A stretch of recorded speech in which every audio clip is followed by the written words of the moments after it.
साधकों को संसार में कैसा रहना चाहिए।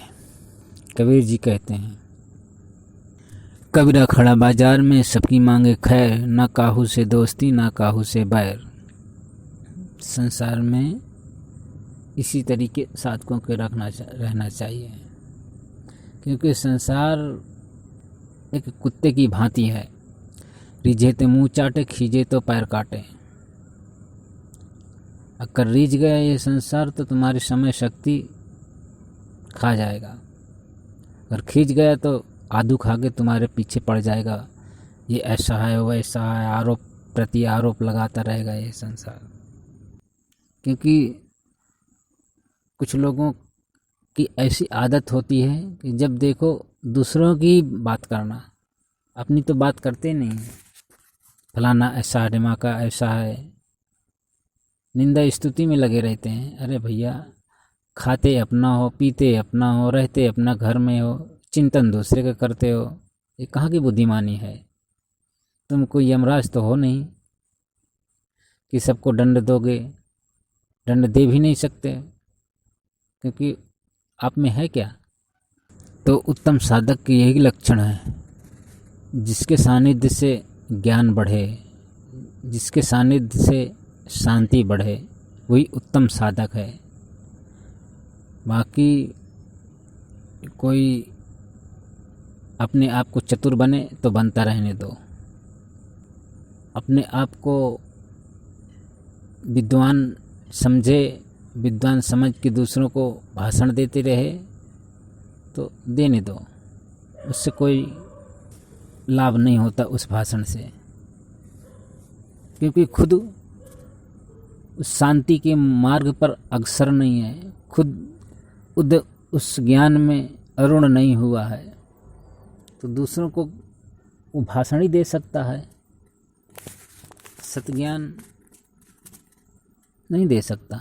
जिसके अंदर गुरु कृपा है, जिसके अंदर गुरु ज्ञान है, वो जानता है कि ज़्यादा बोलने से क्या लाभ, ज़्यादा ज्ञान देने से क्या लाभ। जिससे ज्ञान दिया जाता है, जिससे बोला जाता है, उसमें विश्रांति वो पाता है। जो उसमें जिसने विश्रांति पा लिया है, तो उस विश्रांति का रस छोड़ करके बाह्य भाषण में उसका मन ही नहीं लगेगा, बाह्य ज्ञान में उसका मन ही नहीं लगेगा, दूसरों को सुधारने का उसकी रुचि नहीं होगी। क्योंकि ये दुनिया है, सब अपने ढंग से जीती है, अपने तरीके से जीता है। हाँ, सत्पुरुषों का कर्तव्य बनता है, कर्तव्य तो क्या बनता है, कर्तव्य भी नहीं बनता है, उसकी मौज है। जो थोड़ा बहुत सत्मार्ग पे उसको अग्रसर कर दे, सत उपदेश दे दे तो अति उत्तम है। वो भी शास्त्र मना करते हैं, किसको देवे, जो श्रद्धा भक्ति रखते हैं आप पर, उसको देवे वो ज्ञान, वो उपदेश। जिस किसी को नहीं, तो आध्यात्मिक उन्नति करना होता है जिसे, वो इस संसार में अंधा बहरा हो करके आगे बढ़ जाता है। क्योंकि ये संसार का सुनेगा, इस संसार को देखेगा तो उलझ जाएगा। इसलिए इस संसार के मेरे तेरों को इग्नोर करते हुए आगे बढ़ जाना ही उत्तम साधक के लक्षण होते हैं। अपना काम जिससे बनाना होता है, जिसको अपने लक्ष्य पर नज़रिया होती है, उसे कुछ दिखाई सुनाई नहीं पड़ता, वो अपने लक्ष्य को पाने में सफल हो जाता है। अगर संसार को देखने सुनने में लग गया तो लक्ष्य तक नहीं पहुंच पाएगा। जैसे अर्जुन ने, उनके गुरुजी ने पूछा, बेटा उस पेड़ में एक पक्षी बैठी है, उस पक्षी की आँख चमक रही है, तो तुझे क्या दिखाई पड़ रहा है। औरों ने कहा, गुरुजी वो पेड़ है, पेड़ में डाली है, डाली में वो पक्षी बैठ रहा है। तो उनके गुरुजी ने कहा, अर्जुन बेटा तुझे क्या दिखाई दे रहा है? गुरुजी मुझे तो उस पक्षी की आंख दिखाई दे रही है। शाबाश, ठीक है बेटा, लक्ष्य को साध। लक्ष्य को साधा उसने, उसकी आंख को भेदन कर दिया। तो जिसका लक्ष्य जो होता है वो अपना आँख कान बंद करके, मुंह बंद करके लक्ष्य को पा लेता है, मंजिल को पा लेता है। मुझे तो भगवान शंकर जैसा अच्छा लगता है। भगवान शंकर तो इतने उच्च कोटि के ज्ञानी थे कि कहना उनके लिए शब्द छोटे पड़ जाते हैं। इतने उच्च कोटि के ब्रह्मज्ञानी थे, फिर भी वो आत्म शांति में संलग्न रहते थे, क्योंकि वो जानते थे इस संसार में बकबक करने से कुछ लाभ नहीं है। कितना भी किसी को उपदेश दे दो, ये संसार कुत्ते की पूंछ की नाई है, जब तक पकड़े रहो तब तक सीधी रहती, छोड़ दो तो टेढ़ी हो जाती है। इसी ने भगवान शंकर ने पार्वती को, अन्य मुनियों को बड़े मुश्किल में गुरु तत्व का उपदेश दिए।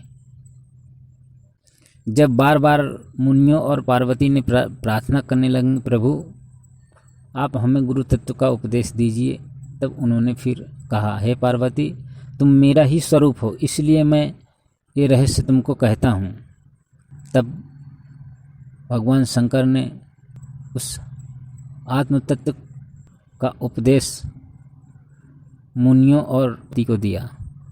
तो पार्वती ने कहा, हे प्रभु आप सब देवताओं, यक्ष किन्नर गंधर्व सबके प्रणाम करने के योग्य हैं, फिर आप किसको प्रणाम करते हैं, किस ध्यान करते हैं, आप किसका ध्यान करते हैं? तब भगवान शंकर कहते हैं, हे पार्वती ये रहस्य अत्यंत गूढ़ रहस्य है, फिर भी तुम्हारी भक्ति देखकर मैं कहता हूँ। ऐसे रामचंद्र जी के गुरु वशिष्ठ जी भगवान शंकर से प्रार्थना किया कि प्रभु वास्तविक देव कौन है? तब उन्होंने कहा, भगवान शंकर जैसे सत्य नहीं बोलेंगे तो कौन बोलेगा? वो कहते हैं वास्तविक देव विष्णु नहीं है, वास्तविक देव कृष्ण नहीं है, वास्तविक देव राम नहीं है, वास्तविक देव मैं भी नहीं हूँ। इन सब का जो आधार है, ये हम सब जहाँ से उत्पन्न होते हैं वह वास्तविक देव है। उस वास्तविक देव में हम ध्यानस्थ रहते हैं।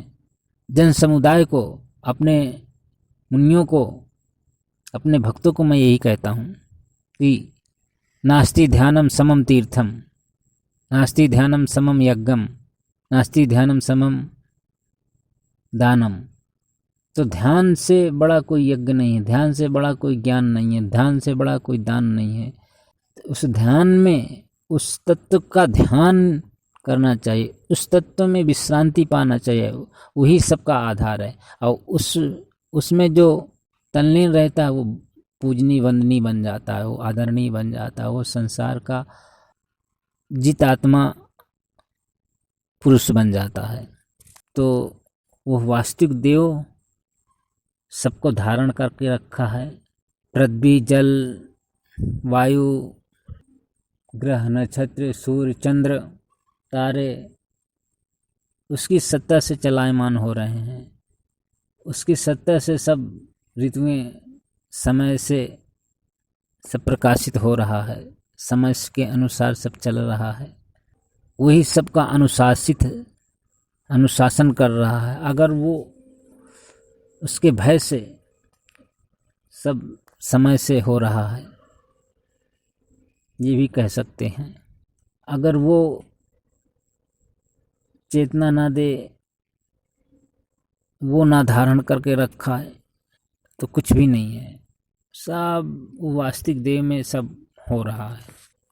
तो उस वास्तविक देव का अनुसंधान करना चाहिए, उस वास्तविक देव की प्राप्ति के लिए ध्यान करना चाहिए, उस वास्तविक देव में विश्रांति पाना चाहिए। उस वास्तविक देव में जो तदाकार हो जाता है उसका जीवन सफल हो जाता है, वो पूजनीय बंदनीय बन जाता है।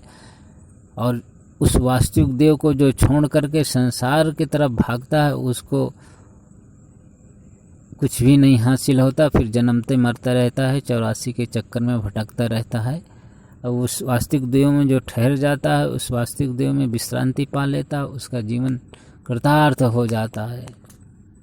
तो उधर नज़रिया होनी चाहिए। महापुरुषों का सानिध्य से उस वास्तविक देव का ज्ञान समझ करके उधर नज़रिया बना लेना चाहिए। उधर नज़रिया बना लेता है तो देर सवेर उसका जीवन कृतार्थ होने लग जाता है, उस वास्तविक देव में विश्रांति पाने लग जाता है, उस वास्तविक देव में प्रीति होने लग जाती है। तो ऐसा जो करता है वो कल्याण का भागी हो करके दूसरों का भी मार्गदर्शक हो जाता है। उस वास्तविक देव की पाने की रीति भी सरल है, अत्यंत सरल है। कुछ नहीं, शांत होकर बैठ गए, श्वास आ रहे हैं जा रहे हैं, उसको दृष्टाभाव से देखते गए, किसकी सत्ता से आ रहे हैं जा रहे हैं, उस वास्तविक देव की सत्ता से श्वास आ रहे हैं जा रहे हैं, और उसी के सत्ता से जो हो रहा है उसमें दृष्टाभाव से देखते हुए शांत होते गए, शांत होते गए। क्योंकि अनजाने में तो आप उसमें जाते ही हैं, जानबूझ करके जाते हैं तो आप महान आत्मा बनने लग जाते हैं। अनजाने गहरे निद्रा में आप वहीं जाते हैं, तभी दूसरे दिन सामर्थ्य आता है, इंद्रियों में बल आता है, ये इंद्रियां कर्म करने योग्य हो जाती हैं। अगर उसमें विश्रांति न पाएं तो इंद्रियां दूसरे तीसरे चौथे दिन बेहाल हो जाएंगी, किसी काम की नहीं बचेंगी, निस्तेज हो जाएंगी। तो उस वास्तविक देव की पाने की कला महापुरुषों के सानिध्य से आ जाती है। वो कला जिनको आ गई तो बस कृतार्थ होने लग जाता है, अपना जीवन उसका सफल होने लग जाता है। तो मनुष्य तन श्रेष्ठ है, मनुष्य तन में ही कुछ आध्यात्मिक उन्नति कर सकता है।